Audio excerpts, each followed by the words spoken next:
Assalamu alaikum wa rahmatullahi wa barakatuh. This year, Eden Foundation, Masjid Bilal and Gate of Knowledge warmly invites you to Join us this Eid al-Adha for a united Eid Salaah at Handsworth Park, where communities will come together as one ummah. We are reviving the sunnah of our beloved Prophet Muhammad sallallahu alaihi wasallam, as we want to read our Eid Salaah as one community, one body, one heart, inshallah.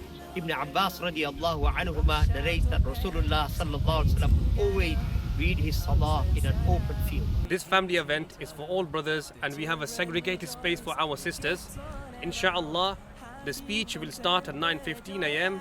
and the Eid Salah, the congregational prayer, will be at 10 a.m. Bring yourselves, your families, and your best du'as. Inshallah, it will be a beautiful, heartwarming day. Please bring your own musallah and make wudu at home, as there are no toilet facilities on site. Jazakumullahu khayran fid darain.